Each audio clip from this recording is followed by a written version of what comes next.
जाओ आप लोग बाहर जाओ।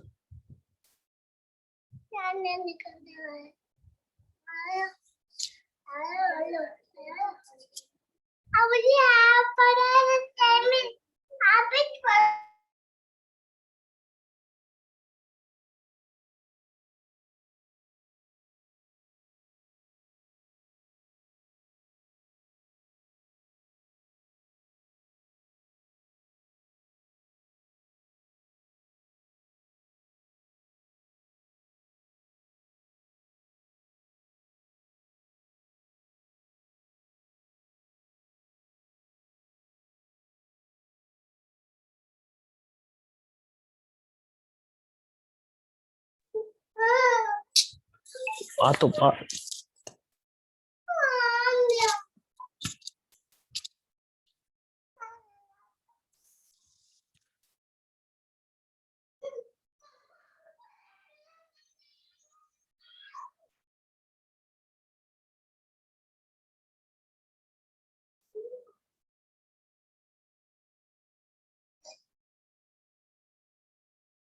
अस्सलाम वालेकुम सर। वालेकुम सलाम। ओके,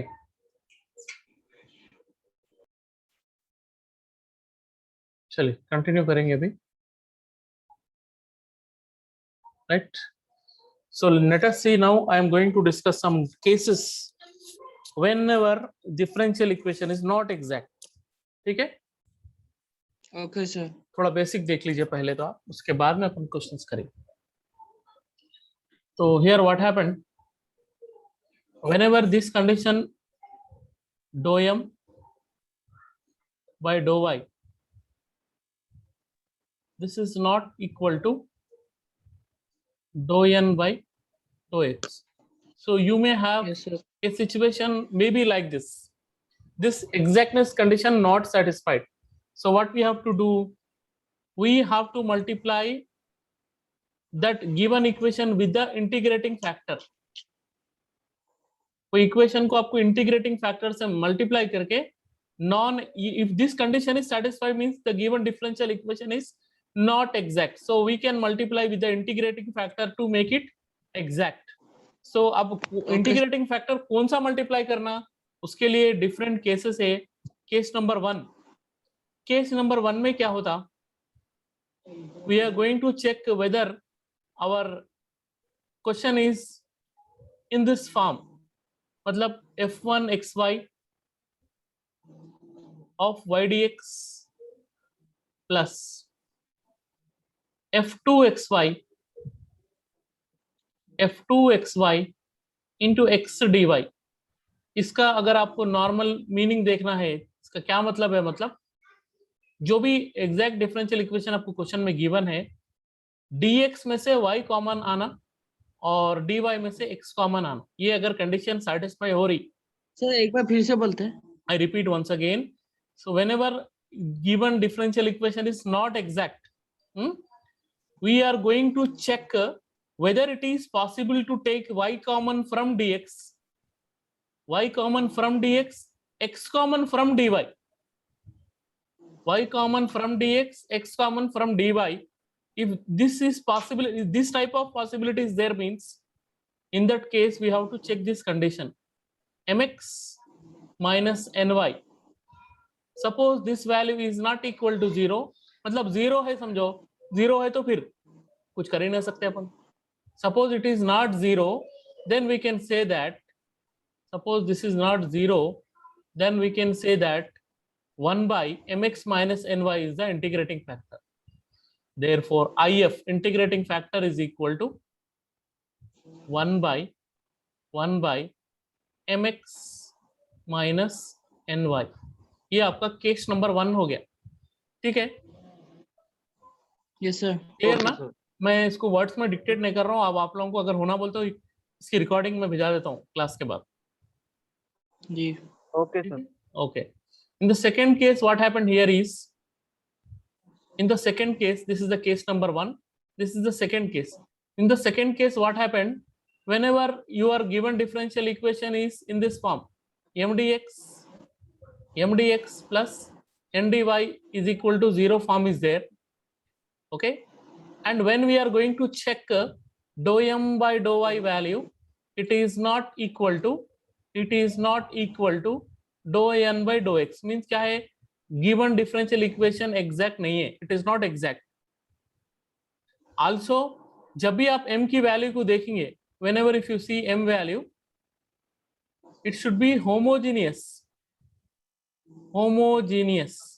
अब मैं आपको रफ वर्क में बोलता हूँ. हाँ जी, बोलिए. सर ये फर्स्ट वन में f1 xy क्या है, f2 xy क्या है? कोई भी एक फंक्शन ऑफ एक्स वाई रह सकता, कोई भी, जैसा कि एग्जांपल ऐसा रह सकता 3x स्क्वायर प्लस 4y, एक ऐसा फंक्शन जिसमें x और y दोनों भी है. ओके, f2 xy भी वैसे ही होगा. कोई एक ऐसा फंक्शन जिसमें x एंड y दोनों भी टर्म्स इन्वॉल्व है. ठीक है ना? Okay okay. अब आप इसका रफ वर्क देखिए. होमोजीनियस फंक्शन असल में किसको बोलते हैं? ठीक है, होमोजीनियस का फंक्शन n और m both are homogeneous function, ये दोनों भी होमोजीनियस फंक्शन रहना x और y में. अब एक थोड़ा सा रफ वर्क देख लीजिए. होमोजीनियस फंक्शन किसको बोलते हैं? एग्जाम्पल के लिए एक क्वेश्चन मैं ले लेता हूं. Suppose f of x comma y is equal to x square plus y square by 2xy. okay, here if you notice, what is the power of x? 2. What is the power of y? 2. Altogether, what is the power of x and y in the denominator? 1. No, x का 1 y का 1 मतलब base फिर से 2 होता ना, add करे तो. देखिए एक और कंडीशन भी है अपने पास. अच्छा, मैं आपको चाहे तो वो कंडीशन भी बता देता हूँ. We have to check this condition. f of lambda x comma lambda y is equals to suppose lambda to the power of n into xy. ये कंडीशन अगर सेटिस्फाई हो रहा कोई भी फंक्शन में, f of x comma y lambda x comma lambda y is equals to lambda power n into f of x y, then we say that it's a homogeneous function of degree n. अब ये जो example मैं बोला, ये homogeneous है क्या नहीं है और उसकी डिग्री क्या है चेक करना है, तो कैसे चेक करते देखिए. wherever x is there, put lambda x, f of lambda x comma lambda y is equals to x square. In place of x we are putting lambda x whole square. In place of y what? Lambda y whole square divided by 2 into lambda x into lambda y means lambda square of xy. Okay ना? सही है? Yes sir, yes sir. Numerator में Yes, से sir, lambda yes, sir. Square common आ सकता. Yes, sir. Lambda square common आ गया तो क्या बचता भाई? X square plus Y square by what is the denominator? 2 lambda square Lambda xy. square xy. lambda square from here cancel. Can I write like this? lambda square तो नहीं है. Can I write like this? lambda to the power of 0. Yes, sir. हाँ लिख सकते. हाँ, तो उसमें क्या लेफ्ट क्या है? What is left of x square plus y square by? Plus y square by 2xy. That is nothing but the value of f of x comma y we can say ना. Yes, sir. Yes sir. देखिए अपन यहाँ से start करें lambda x comma lambda y and we reach to this way. तो what we can say, ये जो function जिसमें मैं राइट मार्क डाला, it's a homogeneous function of degree 0. Okay. समझ में आ गया? Okay, sir. तो मैं ये बोलना Yes, चाह रहा हूँ, जब भी एग्जैक्ट डिफरेंशियल इक्वेशन नहीं है तो m और n दोनों भी होमोजीनियस फंक्शन रहता सेम डिग्री का. Okay, sir. समझ गए? m और n की सेम डिग्री है. अगर ऐसा है Yes. तो इस टाइप के क्वेश्चन में इंटीग्रेटिंग फैक्टर कैसा फाइंड आउट करते? We have to check this condition. What is the condition? We have to check this condition. mx plus ny value, mx plus ny value, if it is not equal to 0, then 1 by mx plus ny is the integrating factor. ठीक है, समझ में आ गया ना clearly? Yes, sir. ये integrating factor होता second case में. सेकंड केस की बात चल रही, थोड़ा क्लियर लिख देता हूं. Integrating factor is equal to 1 by mx plus ny. ठीक है. Now come to the case number 3. Case number 3 में क्या है, अभी आप देखिए ये कंडीशन आप चेक करते, ठीक है, ये कंडीशन आप Yes, चेक sir. करते हैं ना, एग्जैक्ट डिफरेंशियल इक्वेशन की ये कंडीशन जो है, we are going to check this g condition. हाँ सर. अब if suppose in the third case, case 1 तो हो गया, केस 1 में क्या है, एक बार फिर से रिपीट कर रहा हूँ, dx में से y कॉमन आ रहा, dy में से x कॉमन आ रहा, तो 1 by mx minus ny not equal to 0, 1 by mx minus ny is the integrating factor. ये function of x and y homogeneous function है, तो 1 by mx plus ny integrating factor है. m तो question में रहता है, m तो ठीक है ना, ये तो कर सकते हैं आप. Yes, sir. अभी आप देखो ये कंडीशन अगर सेटिस्फाई नहीं हो रही, केस 3 देख रहे हैं अपन, सपोज डो m by डो y नॉट इक्वल, तो आपको क्या करना है, डो m by डो y माइनस डो n by डो x. ये तो आपके पास दोनों वैल्यूज अवेलेबल है ना, इसको Yes, आपको sir. क्या करना है, n से डिवाइड करके देखना है. n से डिवाइड करके देखने के बाद अगर आपका answer purely f of x आ रहा, प्योरली f ऑफ x का क्या मतलब है, इसको सॉल्व करे तो ऐसा आंसर आ रहा जिसमें x का टर्म है या तो कांस्टेंट है या जीरो हो रहा, हाँ Yes, sir. y का टर्म टोटली इसमें रहना ही नहीं. Okay, sir. तो ऐसे केस में आपको इंटीग्रेटिंग फैक्टर कैसा फाइंड आउट करते हैं, integrating factor is equals to e to the power of integral f of x dx. ठीक है, Okay, sir. समझ में आ गया. Okay, sir. तो अब आइए जी हाँ, लास्ट फोर्थ केस के ऊपर डिस्कस करेंगे. तो फोर्थ केस क्या है, अब सपोज आपका केस 1 में भी क्वेश्चन नहीं है, केस 2 में भी होमोजेनियस नहीं हो रहा, और इसको सिंप्लीफाई करने के बाद f ऑफ x नहीं आ रहा, कुछ और आ रहा, तो आप रिवर्स ऑर्डर में चेक करिए कैसा, dou n by dou x minus dou m by dou y, this will B